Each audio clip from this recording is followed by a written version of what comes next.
¿Qué harías si tuvieras que salvar una empresa de la quiebra con un solo empleado? Eso mismo le ocurrió a un joven sacerdote a comienzos del siglo XX, solo que no se trataba de una empresa, sino de una congregación religiosa que estaba a punto de desaparecer por completo. La persecución religiosa, las guerras y la presión política habían reducido a los padres marianos de la Inmaculada Concepción a un solo miembro vivo. La obra fundada por San Estanislao Papczynski parecía condenada a extinguirse. Todo indicaba que los padres marianos desaparecerían para siempre. Fue entonces cuando surgió un hombre dispuesto a asumir una misión que nadie más quería aceptar. Su nombre era Jorge Matulaitis. Nacido en Lituania, huérfano desde muy joven y marcado por una tuberculosis ósea que lo acompañó toda su vida, Jorge no parecía destinado a grandes empresas. Desde niño tuvo dificultades para caminar y durante largos periodos se apoyó en muletas para poder desplazarse. El dolor era constante. Sin embargo, tenía algo que no se aprende en los libros: una fe firme, lúcida y profundamente valiente. Al terminar sus estudios, fue ordenado sacerdote y pronto fue reconocido por su inteligencia, su prudencia y su capacidad para guiar almas en tiempos difíciles. En medio de un siglo marcado por la violencia, la ideología y el odio, Jorge estaba convencido de algo esencial: el ser humano puede vencer el mal, pero solo si aprende a hacerlo con el bien. Cuando aceptó la misión sobrenatural de renovar a los padres marianos, no lo hizo desde la comodidad ni desde el poder.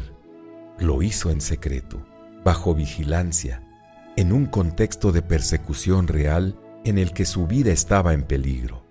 Reescribió las constituciones de la congregación, formó nuevos religiosos y devolvió a los marianos su identidad original: un amor ardiente a la Inmaculada Concepción, la devoción a las almas del purgatorio, el trabajo misionero y la fidelidad a la Iglesia.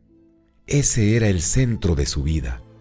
Para Jorge Matulaitis, la Inmaculada no era una devoción decorativa, sino una fuerza viva capaz de renovar la Iglesia desde dentro.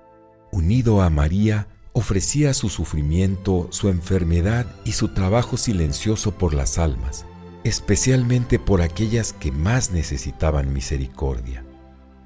A medida que su cuerpo se debilitaba, su entrega se hacía más radical. No buscó reconocimiento ni éxito visible. En su interior solo había un deseo: gastarse por Dios y por la Iglesia, aunque nadie lo notara. Por eso llegó a escribir que estaba dispuesto a ser solo un instrumento humilde, incluso un trapo de cocina si fuera necesario, si así Dios podía servirse de él para el bien de las almas.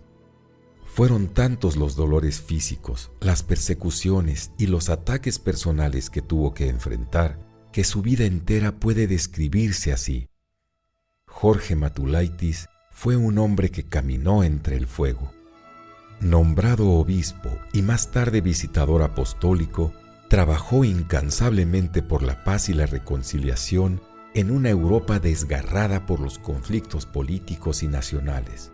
Escuchó a todos, defendió a los perseguidos y se negó a responder al odio con odio. Gracias a él, los padres marianos no solo sobrevivieron, renacieron y hoy continúan su misión en muchos países, proclamando la gloria de la Inmaculada y sirviendo a la Iglesia con el mismo espíritu que el obispo Jorge supo encender cuando todo parecía perdido. Finalmente, aquel hombre que había aceptado ser solo un instrumento en manos de Dios fue reconocido por la Iglesia Universal, el renovador de los padres marianos, el pastor que salvó a la congregación de la extinción y sirvió como arzobispo en tiempos de oscuridad. Fue proclamado beato por el Papa Juan Pablo II tras el reconocimiento de sus virtudes heroicas y de un milagro atribuido a su intercesión. Hoy sus restos reposan en la Basílica de Mariampol en Lituania, convertida en santuario nacional, como un testimonio silencioso de un hombre de Dios que venció el mal con el bien. Beato Jorge Matulaitis, ruega por nosotros.